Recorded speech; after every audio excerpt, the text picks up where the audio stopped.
నమస్తే welcome to hash tag you నేను మీ రాజేష్.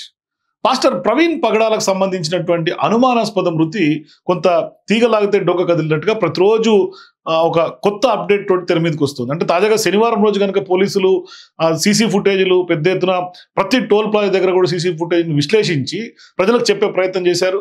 దాదాపుగా 4 కార్లు ఆయన్ని ఛేదించినాయి అని కూడా చెప్పినప్పటికీ కంక్లూడ్కి అయితే రాలా. అంటే అది ఎట్లా జరిగి ఉంటుంది అనే కంక్లూడ్కి అయితే రాలేదు. మీ దగ్గర ఏమైనా ఆధారాలు ఉన్నా అనుమానాలు ఉంటే మాకు చెప్పండి, ఆ కోణంలో మేము కూడా దీన్ని దర్యాప్తు చేస్తామంటూ కూడా పోలీసులు వెల్కమ్ చేశారు. అంటే అనుమానాలు నివృత్తి చేసినటువంటి పరిస్థితి. సో తాజాగా సీన్ కట్ చేస్తే నిన్న మరికొన్ని సీసీ ఫుటేజ్లు తెర మీదకి వచ్చినాయి.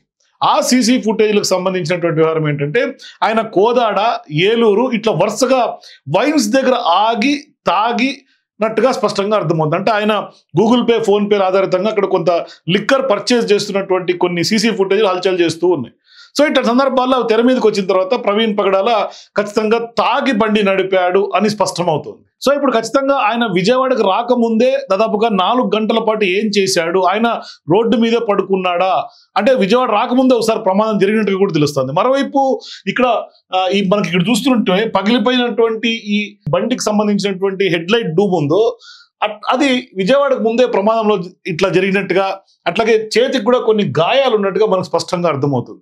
అంటే తాగి బండి నడపలేనటువంటి స్థితిలో ప్రవీణ్ ఏమన్నా నడిపాడు ఆ బండి. మరోవైపు గొల్లపూడి పెట్రోల్ బంక్ ఘటనకు కూడా అక్కడ ఉన్నటువంటి సిబ్బందిని కూడా పోలీసులు ఆరాధిస్తే వాళ్ళు చెప్తున్నటువంటి అంశాలు కూడా కొంత షాకింగ్గా కనిపిస్తుంది.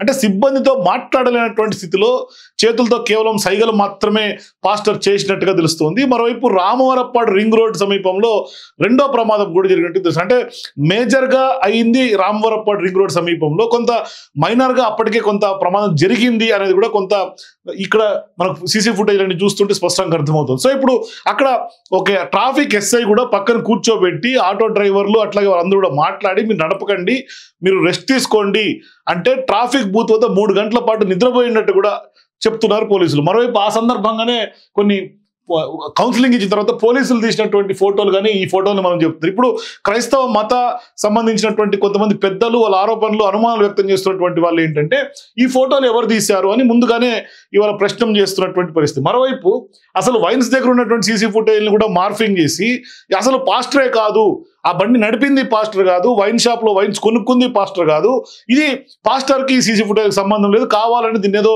క్లోజ్ చేసే ప్రయత్నం చేస్తున్నట్టుగా తెలుస్తుంది. సో ఇక్కడ ఒకటి క్రిస్టల్ క్లియర్, ఆయన వైన్స్ దగ్గర గనక ఆయన కాదు అని ఎవరైతే ఇప్పుడు అనుమానాలు వ్యక్తం చేస్తున్నారో క్రిస్టల్ క్లియర్ గా ఆయన ఫోన్ పే చేస్తున్నటువంటి నెంబర్ కూడా అక్కడ ఫోన్ పే చేస్తున్నటువంటి దృశ్యాలు కూడా సీసీ ఫుటేజ్ రికార్డ్ అయ్యాయి. సో ఇట్లాంటి సందర్భాల్లో ఆ అకౌంట్ ట్రాన్సాక్షన్స్ అన్ని కూడా తీస్తే ఏ టైంలో ఆయన అక్కడ వైన్స్ దగ్గర సీసీ ఫుటేజ్లో కనపడ్డాడు ఆ టైంలో ఆయన చేసినటువంటి ఫోన్ పే టైమింగ్ ఎగ్జాక్ట్ గా సీసీలో రికార్డ్ అయింది. సో ఆ ట్రాన్సాక్షన్ డీటెయిల్ తీస్తే ఆయన అకౌంట్ నుంచే వచ్చిందా లేదా క్లారిటీ వచ్చేస్తుంది. అక్కడ ప్రవీణే ఉన్నాడా, మరెవరన్నా ఇంకోరెవరన్నా అట్లాంటి మారువేషంలో ఉన్నారా? ఇప్పుడు కొత్త డౌట్లు, బండి మీద నడిపింది ప్రవీణ్ కాదని, ఈయన చేతికి ఈ ఇంత ముసిలుగా చేతి లేదు, చేతికి ముదుర్లు ఉన్నాయి, ప్రవీణ్ చాలా ఎంగుగా ఉన్నాడు, ఆ బండి ఆయనది కాదు. ఇప్పుడు ఏదైతే TS 080739 బండి ఏదైతుందో అసలు అది ప్రవీణ్ బండే కాదు, ప్రవీణ్ది సంబంధించినటువంటి బండి కాదు, అది ఎల్బీ నగర్ సంబంధించినటువంటి వేరే బండి, అసలు ఈ బండి నడిపిందే ప్రవీణ్ కాదు. ఇట్లా కొత్త అంశాలన్నింటినీ కూడా తెర మీద తీసుకొస్తున్నటువంటి పరిస్థితి మనకు కనిపిస్తుంది. అయితే ట్రాఫిక్ సిఐ సుబ్బారావు మాత్రం స్పష్టంగా ఆయన పాస్టర్ అనే విషయం ఆయన తెలియదు కానీ బట్ బండి తాగి నడుపుతున్నటువంటి సందర్భంగా ఆయన కౌన్సిలింగ్ ఇచ్చి వెళ్ళొద్దని వారించినట్టుగా స్పష్టంగా ఆయన చెప్పినా పట్టించుకోకుండా ప్రయాణం చేశాడు అనేది మనకి స్పష్టంగా పోలీసు వాళ్ళు చెప్తున్నటువంటి పరిస్థితి. మరోవైపు ఏలూరులో కూడా మరోసారి మద్యం కొనుక్కున్నట్టుగా కూడా కొన్ని ఆధారాలు సీసీ ఫుటేజ్లు కనిపిస్తుంది. దాదాపుగా ఈ కోణంలో పోలీసులు దాదాపుగా 300కు పైగా సీసీ కెమెరాలకు సంబంధించినటువంటి ఫుటేజ్ని వాళ్ళు విశ్లేషించారు. అంటే ఎంత ఫాస్ట్గా ఎంత పకడ్బందీగా పోలీసులు వెళ్తున్నారో స్పష్టంగా అర్థమైంది. ఇది క్లియర్గా అక్కడ ప్రమాదం జరిగిందా, ఆయన మీద దాడి జరిగిందా అనే అంశాలు పక్కన పెడితే ప్రవీణ్ అయితే మాత్రం స్పష్టంగా తాగి బండి నడిపాడని మాత్రం స్పష్టంగా మనకు ఇక్కడ వీడియోలు చూస్తే అర్థమవుతుంది. ఇదేదో మనం ఏదో కేవలం ఆరోపణ చేయటం కాదు, అక్కడ జరిగినటువంటి పరిస్థితులను చూస్తే అర్థమవుతుంది. సో వాస్తవానికి ఇప్పుడు అనుమానాస్పద మృతి ఇంకా కంక్లూజన్కి అయితే రాలేదు, ఒక చిక్కుముడు అయితే మాత్రం ఖచ్చితంగా వీడుతోంది. సో ఇప్పుడు విజయవాడలో ప్రవీణ్ 4 గంటల పాటు ఎక్కడున్నారనే ప్రశ్నకు మాత్రం సాంకేతికంగా ఇప్పుడు పోలీసులు సీసీ ఫుటేజ్ ఆధారాలను కూడా సేకరిస్తున్నటువంటి పరిస్థితి. సో ఇప్పుడు రాజమండ్రి చేరుకోవడానికి ముందు ప్రవీణ్ విజయవాడలో ఆగినట్లుగా ఏలూరు రేంజ్ ఐజీగా ఉన్నటువంటి అశోక్ కుమార్ కూడా తాజాగా చెప్పినటువంటి పరిస్థితి. దీనిపైన ఇప్పుడు అనేక అనుమానాలు వ్యక్తమవుతూ సీసీ కెమెరాల ఫుటేజీల ద్వారా ప్రవీణ్ ప్రతి కదలికలను కూడా పోలీసులు గుర్తిస్తూ ఉన్నారు. సో ఇప్పుడు విజయవాడ, రాజమండ్రి పోలీసులు మొత్తం దాదాపుగా 300కు పైగా సీసీ ఫుటేజ్లని పోలీసులు మొత్తం తీశారు, విశ్లేషిస్తున్నారు. అంటే ఎంత డెప్త్ గా వెళ్తున్నారు పోలీసులు మాత్రం స్పష్టంగా అర్థమవుతుంది. అంటే ఇప్పుడు యాక్చువల్గా మనకు తెలిసిన లెక్క ప్రకారం ఏంటంటే 24వ తారీఖు ఉదయం 11 గంటలకు ఆయన హైదరాబాద్ నుంచి బయలుదేరాడు. ప్రవీణ్ పాస్టర్ 11 గంటలకు ఆయన హైదరాబాద్ నుంచి బయలుదేరాడు. తర్వాత రాత్రి జరిగినటువంటి పరిస్థితి. సో అదే రోజు మధ్యాహ్నం సమయంలో కోదాడలో మద్యం దుకాణంలో 650 రూపాయలు పెట్టి మద్యం సీసా కొనుగోలు చేసి ఫోన్ పే ద్వారా ఆయన చేసినట్టుగా మనకు తెలుస్తోంది. ఇది కూడా క్లియర్ అయిపోయింది. 650 రూపాయలతోటి ఆయన ఆ లిక్కర్ పేరు మనం మెన్షన్ చేయకూడదు కూడా చెప్పట్లేదు కానీ అది కొనుక్కున్నట్టుగా తెలుస్తుంది. మరోవైపు కృష్ణా జిల్లాలోకి ప్రవేశించడానికి ముందు కూడా ప్రవీణ్ మద్యం తాగినట్లుగానే అక్కడ ఆయన బండి నడిపినట్టుగానే మనకి కెమెరా విజువల్స్ చూస్తుంటే అర్థమవుతుంది. సో సరిగ్గా కంచికచెర్ల పరిటాల మధ్య అదుపు తప్పి పడిపోవడంతో బుల్లెట్ హెడ్ లైట్ ఆ స్పాట్ లో పడిపోయినట్టుగా తెలుస్తుంది. ఇక్కడ పరిటాల దగ్గర ఇక్కడ ఆయన అదుపు తప్పి స్లిప్ అయి కింద పడిపోయినటువంటి నేపథ్యంలో అక్కడ హెడ్ లైట్ పగిలిపోయినట్టుగా తెలుస్తుంది. సో సేఫ్టీ రాడ్స్ కూడా వంగిపోయినాయి.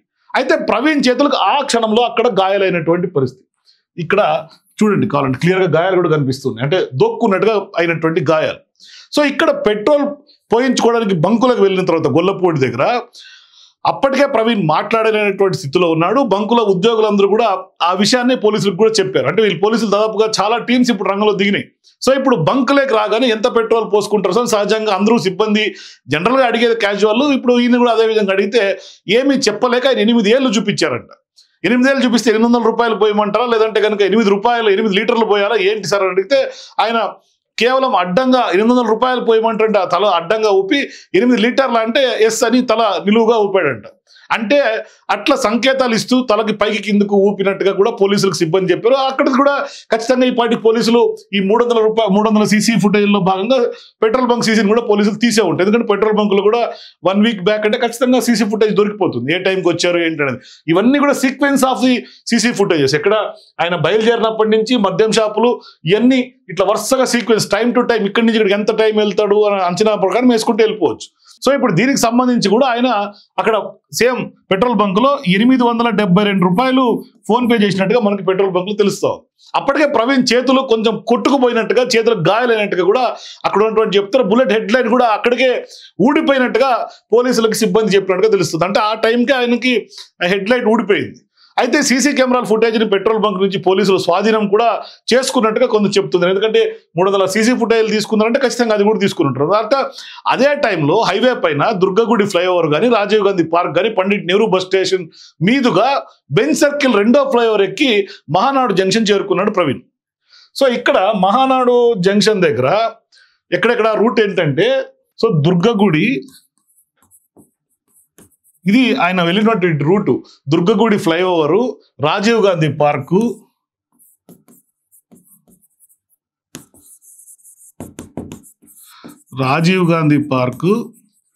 అట్లాగే రాజీవ్ గాంధీ పార్క్ తర్వాత పండిట్ నెహ్రూ బస్ స్టేషన్ మీదుగా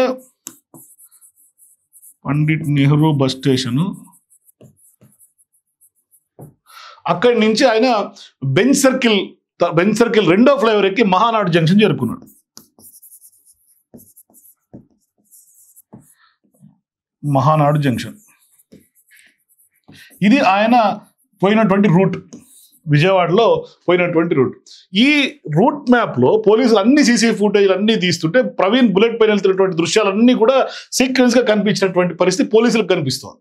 అంటే అక్కడ మహానాడు జంక్షన్, ఈ మహానాడు జంక్షన్ దాటిన తర్వాత రామవరప్పాడు రింగ్ వస్తుంది. ఇక్కడ సీసీ కెమెరాలను పోలీసులు పరిశీలిస్తున్నటువంటి క్రమంలో అక్కడ పోలీసులకి ఈ మహానాడు జంక్షన్ దగ్గర కనిపించట్లేదు. సో ఇప్పుడు ఈ మహానాడు జంక్షన్ తర్వాత రామవరప్పాడు రింగ్ వస్తుంది. సో అక్కడ సీసీ కెమెరాలను పోలీసులు పరిశీలిస్తే ప్రవీణ్ కనిపించకపోవడంతో మహానాడు కూడలి రామవరప్పాడు రింగ్ మధ్య ఏం జరిగింది అనేది ఇప్పుడు పోలీసుల డౌట్. ఇక్కడ మహానాడు జంక్షన్ దగ్గర, మహానాడు జంక్షన్ అట్లాగే రామవరపు రింగ్, ఈ ఇన్ బిట్వీన్ ఏం జరిగింది అనేది ఇప్పుడు పోలీసుల అనుమానం. ఇది పోలీసులు ట్రేస్ చేస్తూ ఉన్నారు ప్రస్తుతం. సో ఇప్పుడు రామవరప్పాడు రింగుకు 10 మీటర్ల దూరంలోనే వోక్స్ వ్యాగన్ షోరూమ్ ఎదురుగా జాతీయ రహదారిపైనే బుల్లెట్ పైన ఆయన పడిపోయినట్టుగా కూడా పోలీసులు గుర్తించారు. అక్కడే ఉన్నటువంటి ఆటో డ్రైవర్లు, అక్కడ విధులు నిర్వహిస్తున్నటువంటి కొంతమంది ట్రాఫిక్ ఎస్ఐ సుబ్బారావు కూడా ఆయన కనుక్కొని ఘటనా స్థలానికి చేరుకొని ప్రవీణ్ పైకి లేపి కొంత అక్కడ పక్కనే రైలింగ్ వద్ద కూర్చోబెట్టారు. కూర్చోబెట్టేటువంటి ఫోటోలే ఇవి మనం ఇక్కడ చూపిస్తుంది.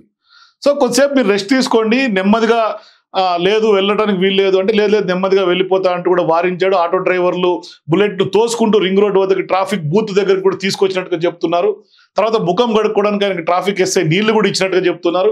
ఆ తర్వాత ఆ ట్రాఫిక్ బూత్ ఎదురుగా ఉన్నటువంటి గుడిలో రాత్రి 8:30 గంటల వరకు కూడా పాస్టర్ అక్కడే పడుకున్నట్టుగా తెలుస్తుంది. అంటే అక్కడ ఈ 4 hours కొంత ట్రాజడీగా ఏం జరిగింది అనేది కొంత పోలీసులు సీరియస్ గానే ట్రేస్ చేస్తున్నారు. అక్కడ 8:20 వరకు కూడా అక్కడ పాస్టర్ పడుకున్నట్టుగా తెలుస్తుంది. అంటే మద్యం బాగా సేవించున్నాడు కాబట్టి పడుకోమని చెప్పారు, పడుకున్నాడు కూడా ఆయన కొద్దిసేపు. సో ఇప్పుడు నిద్ర లేచాక మద్యం మత్తులోనే వాహనం నడపడం నేరమని ఎస్ఐ కౌన్సిలింగ్ కూడా ఇచ్చారట. సో ఇప్పుడు అక్కడ వెళ్ళొద్దు అని చెప్పినప్పుడు కూడా వినకుండా వెళ్తున్న క్రమంలో అక్కడ పక్కనే ఉన్నటువంటి ఒక హోటల్లో టీ స్టాల్ కూడా టీ స్టాల్ దగ్గర తీసుకెళ్లి టీ కూడా ఇప్పించారట. తర్వాత టీ తాగిన తర్వాత ప్రవీణ్ బుల్లెట్ పై ఏలూరు వైపు వెళ్ళిపోయారు. ఇది క్లియర్ గా తెలుస్తోంది. ఇప్పుడు ఏలూరు వైపు వెళ్ళిపోయిన తర్వాత సో ఇక్కడ టీ తాగడానికి తీసుకెళ్లినటువంటి ఎస్ఐ సుబ్బారావు అట్లాగే ఈయన అదంతా కూడా అదేదైతే ఇన్నోటెల్ హోటల్ ఉందో ఆ హోటల్ సీసీ కెమెరాలో కూడా రికార్డ్ అయింది. సో అది కూడా క్రిస్టల్ క్లియర్ గా ఆ వే అంతా కనిపిస్తుంది. సో ఇప్పుడు అక్కడ టోల్ గేట్లు దాటుకొని ఏలూరు చేరుకున్నాక అక్కడ ఏలూరులో కూడా ఈయన తాగాడు. మనకి ఫస్ట్ కోదాట్లో తాగాడు, నెక్స్ట్ ఏలూరులో కూడా తాగాడు ఆయన. ఏలూరులో టానిక్ వైన్స్ దగ్గర కూడా ఆయన మద్యం సేవించాడు. 350 రూపాయలు ఫోన్ పే చేసినట్టుగా పోలీసులు చెప్తున్నారు. అక్కడ సీసీ కెమెరా ఫుటేజ్లు కూడా ఉన్నాయి. ఇక్కడ 350 రూపీస్ పెట్టి తాగాడు. అంటే ఏలూరులో తాగి కోదాడులో తాగి ఇట్లా తాగి బండి నడిపితే ఇవాళ అసలు అది ప్రమాదమే జరిగి ఉండొచ్చు కదా. మద్యం తాగి నడపడం నేరమని పోలీసులు సిఐ ఎస్ఐలు వాళ్ళు చెప్పినప్పటికీ కూడా లేదు వెళ్ళిపోయి మళ్ళీ కూడా 3 గంటలు పడుకోబెట్టి తర్వాత టీ ఇప్పించి వెళ్ళొద్దని వారించినా వినకుండా ఏలూరు వైపు వెళ్ళిన తర్వాత అక్కడ మళ్ళీ కూడా 300 రూపాయలు ఫోన్ పే పెట్టి ఆయన తీసుకొని మళ్ళీ తాగాడు పాస్టర్ ప్రవీణ్. అంటే ఇంకా దీన్ని ఏ విధంగా అర్థం చేసుకోవాలి చెప్పండి. ఇప్పుడు ఇంత ప్రవీణ్ సంబంధించినటువంటి మర్డర్ గురించి ఇన్ని రోజుల నుంచి మాట్లాడుతున్నటువంటి వాళ్ళందరూ కూడా అంటే మత విద్వేషాలు రెచ్చగొట్టేలాగా హిందువుల మీద లేదంటే ఇతర మతస్థులు ముస్లిమ్స్ మీద మైనారిటీల మీద వాళ్ళే కొట్టి చంపుంటారని కొందరు అనుమానాలు వ్యక్తం చేస్తారు. మరి దీనికి సమాధానం ఎవరు చెప్పాలి?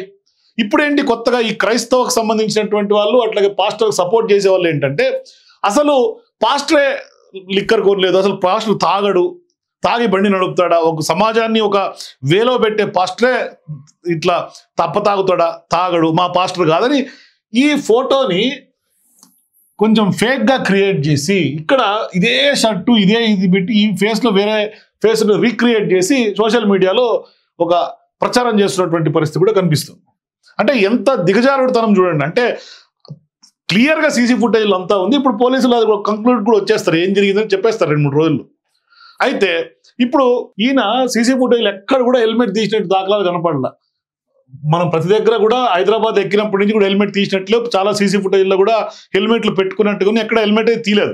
అయితే విజయవాడ చేరుకున్నాక రామవరప్పాడు రింగ్ సమీపంలో పడిపోయారు. ట్రాఫిక్ ఎస్ఐ సుబ్బారావు ఆయనకి ఎవరో తెలియదు. బుల్లెట్ హెడ్ లైట్ పగిలిపోయి వైర్తో వేలాడుతూ ఉండటం, కొంత సేఫ్టీ రాడ్లు వంగి ఉండటం, చేతులకి కొట్టుకుపోయినట్టుగా గాయాలు ఉండటంతో హెల్మెట్ కు కొంత సొట్ట కూడా పడటంతో వీడియోలు ఫోటోలు తీశారు. ఆ రోజు బుల్లెట్ పై నుంచి పడిపోయినటువంటి వ్యక్తి ఎవరో తనకు తెలియదని హెల్మెట్ ధరించే పైన కొంత అవగాహన పెంచడానికి ఫోటోలు వీడియోలు తీసినట్టుగా ఎస్ఐ సుబ్బారావు ఎవరైతే ఈయన కౌన్సిలింగ్ ఇచ్చాడో ఆయన ఇప్పటికే పోలీస్ అధికారులకు కూడా చెప్పినటువంటి పరిస్థితి. సో ఒకసారి సీసీ కెమెరా కనుక చూస్తే 24వ తేదీన 4:45కి ఆయన 4:45కి ఎక్కడొచ్చాడు, గొల్లపూడిలో పెట్రోల్ బంక్ చేరుకున్నారు. ఇది క్లియర్ గా గొల్లపూడి పెట్రోల్ బంక్ కి సంబంధించినటువంటి సీసీ ఫుటేజ్ క్లియర్ గా 4:45కి కనిపిస్తుంది. నెక్స్ట్ 5:30 గంటలకు ఇక్కడ 5:30 PM రామవరప్పాడు రింగ్ రోడ్ దగ్గర ఉన్నటువంటి ట్రాఫిక్ బూత్ తీసుకొచ్చారు. ట్రాఫిక్ బూత్ కి అయితే ఇక్కడ 5:13కి ఇవన్నీ సీసీ కెమెరా సీక్వెన్స్ నేను చెప్పేది క్లియర్ గా కనిపిస్తోంది. 5:13కి మహానాడు కూడల్లో హైవే పైన సీసీ కెమెరాలో కనిపించాడు. ఇక్కడ మహానాడు జంక్షన్ ఇందాక మనం అనుకున్నాం కదా అక్కడ దాని దగ్గర. సో మహానాడు జంక్షన్ దగ్గర 5:13కి, ట్రాఫిక్ బూత్ దగ్గరికి 5:30కి, 4:45కి గొల్లపూడిలో ఉన్నటువంటి పెట్రోల్ బంక్. అట్లాగే ఇక్కడ 5:30కి ట్రాఫిక్ బూత్కి వస్తే 5:30 నుంచి 8:20 వరకు బూత్ ఎదురుగా ఉన్నటువంటి గడ్డిలోనే పడుకుంటే రోడ్డు పైన పడుకున్నాడు ఆయన. 8:20 వరకు అక్కడే పడుకున్నాడు రోడ్డు పైన పడుకున్నాడు. ఇప్పుడు 5:30 నుంచి 8:20 వరకు. తర్వాత 8:47కి రామవరప్ప రింటో నుంచి ఏలూరు వైపుకి వెళ్ళిపోయాడు. ఎప్పుడు 8:47కి 8:47కి ఏలూరు వైపుగా వెళ్ళిపోయాడు. అయితే ఆల్మోస్ట్ ఆల్ రోడ్డు పక్కన 4 గంటల సేపు పడుకున్నట్టుగా మనకు స్పష్టంగా సీసీ కెమెరాలు చూస్తే అర్థమవుతుంది. అయితే ఆయన వాహనాన్ని మరో కారు ఢీకొడితే ఆ కారు ఎవరిది అన్న అంశాలపై ఇప్పుడు పోలీసులు కసరత్తు చేస్తున్నారు. ఎందుకంటే తాగి నడుపుతున్నాడు, ఈయనకే సోయి లేకుండా స్పష్టంగా కనిపిస్తున్నాడు. రెండోసారి ఏలూరులో మరొకసారి మద్యం తాగాడు. సో ఇట్లాంటి సందర్భాల్లో ఏలూరులో తాగిన తర్వాత ఇందాక ఆ బిట్వీన్ జంక్షన్ ఏదైతే కనిపిస్తుందో అక్కడ ఏలూరు నుంచి అటు పోయే రూట్లో అక్కడ ఏం జరిగింది, మరి కారు ఢీకొట్టిందా లేదా ఆయనే అదుపు తప్పి పడిపోవడానికి ఆయనే పోయి ఉన్న వేరే కారుకి తగిలాడా, ఏం జరిగింది అనేది పోలీసులకు కూడా ఒక మిస్టరీ. సో ఇప్పుడు ఎంత అవకాశాలు ఎట్లా ఉన్నాయనే అంశాల మీద పోలీసులు పరిశీలిస్తారు. సో ఈ కేసును చాలా సీరియస్గా తీసుకున్నటువంటి పోలీసులు చాలా అంశాల్లో అనేక కోణాల్లో పోలీసులు దర్యాప్తు చేస్తారు. ఎందుకంటే అనేక అంశాల్లో, ఎందుకంటే ప్రవీణ్ హిందూ ముస్లింల పైన కూడా కొంత వ్యతిరేకంగా వ్యాఖ్యలు చేసినటువంటి నేపథ్యంలో, గతంలో వాళ్ళందరూ కూడా ఈయనకు వార్నింగ్లు ఇచ్చినటువంటి నేపథ్యంలో ఇక్కడ ఏమైనా ఏం జరిగిందన్న కోణంలో కూడా పోలీసులకు సంబంధించినటువంటి సిడిఆర్ అంటే ఆయన కాల్ సంబంధించినటువంటి కాల్ డేటా రికార్డింగ్స్, అట్లాగే ఆ డేటాను మొత్తం విశ్లేషిస్తారు. ఎవరెవరితో రెగ్యులర్గా టచ్లో ఉండేవాడు ఇవన్నీ కూడా పోలీసులు తీస్తారు. కనీస ఆధారాలు కూడా ఇప్పటిదాకా అయితే ఏం జరిగిందనే దానిపై అట్లాంటి దానిపైన ఇప్పటిదాకా పోలీసులకైతే ఆధారాలు లభించాల. అయితే ఇక్కడ ఈ మృతిని రాజకీయం చేసేందుకు కూడా చాలా మంది ప్రయత్నిస్తున్నట్టు స్పష్టంగా అర్థమవుతుంది. అంటే ఇది హత్య అని ప్రజలకు విస్తృత ప్రచారం జరిగేలా చేయడానికి చాలా మంది, హర్ష కుమార్ కానీ, మాజీ ఎంపీ కేఏ పాల్ లాంటి వాళ్ళు, అట్లాగే కొంతమంది పాస్టర్లు ప్రయత్నం చేస్తున్నటువంటి, అంటే పాస్టర్ ప్రవీణ్ ఖచ్చితంగా హత్య అనే అంశానికి వాళ్ళు కంక్లూడ్ చేసేసి కొంత ఆందోళన కూడా చేస్తున్నటువంటి పరిస్థితులు కనిపిస్తున్నాయి. కానీ వాళ్ళ వద్ద ఆధారాలు ఉన్నాయంటారు. మరోవైపు వాళ్ళు చేసేదంటే ఇట్లాంటి దానికి సంబంధించి ఇక్కడ ఫేస్ మార్ఫింగ్ చేసి దాన్ని వైరల్ చేయటం, ఆయన కాదంటాం, ఈ చేతులు ఆయన అసలు ముడతలు ఉన్నాయి, అసలు ఆయన ఎంగు, ఈయన కాదు, ఈయన ఒకటి కాదు, ఇట్లా డిఫరెంట్ ఎలిగేషన్స్ కొంతమంది చేస్తున్నారు. మరి అనేక కోణాల్లో పోలీసులు అయితే మాత్రం ఇప్పుడు దర్యాప్తు చేస్తున్నారు. ఖచ్చితంగా అంటే వాస్తవానికి తాగి బండి నడపడమే ఇప్పుడు నేరంగా కనిపిస్తోంది. అది ఈయనపై యాక్సిడెంట్ కొని తెచ్చుకున్నాడా లేకుంటే యాక్సిడెంట్ వేరే వాళ్ళతో తప్పు ద్వారా జరిగిందా అనేది కూడా ఖచ్చితంగా ఇప్పుడు అనేక కోణాల్లో కూడా చేస్తారు. ఒకవేళ పోలీసులు ఇప్పటికే అనుమానాలు ఉన్నటువంటి వాళ్ళందరూ కూడా ఆధారాలు ఇవ్వమని అడుగుతారు. ఇప్పుడు కేఏ పాల్ని కానీ, హర్ష కుమార్ కానీ, ఇట్లాంటి వాళ్ళు ఆరోపిస్తున్నటువంటి వాళ్ళు కూడా వాళ్ళ డౌట్స్ కానీ వాళ్ళందరూ కూడా పోలీసులకి ఆధారాలు సమర్పించమని కూడా వాళ్ళు కోరుతున్నారు. ఎందుకంటే ఫాస్ట్ ఎంక్వైరీ కోసం ఖచ్చితంగా అవకాశం ఉంటుంది. అందుకని ఒక రకంగా చెప్పాలంటే పోలీసుల అయితే విచారణ తర్వాత ఒక క్లారిటీ వచ్చే అవకాశం ఉంటుంది. మొత్తం ఈ 4 గంటలు ఆయన రోడ్డు మీద అయితే పడుకున్నటువంటి పరిస్థితి మనకు స్పష్టంగా కనిపిస్తుంది. అప్పుడు అర్థం చేసుకోవచ్చు మనం ఏ స్టేజ్లో ఇవాళ పాస్టర్ ప్రవీణ్ బైక్ నడుపుకుంటూ వెళ్ళాడు అనేది మాత్రం స్పష్టంగా అర్థమవుతుంది. సో మొత్తం మీద అయితే మాత్రం ఈ కేసు ఒక కోలికి వచ్చే అవకాశాలు కనిపిస్తున్నాయి. ఒకసారి పోలీసులు అయితే మాత్రం 1-2 రోజుల్లోనే దాదాపుగా 300 సీసీ కెమెరాలు పరిశీలించారు కాబట్టి ఒక అంచనాకు వచ్చే అవకాశం కనిపిస్తుంది.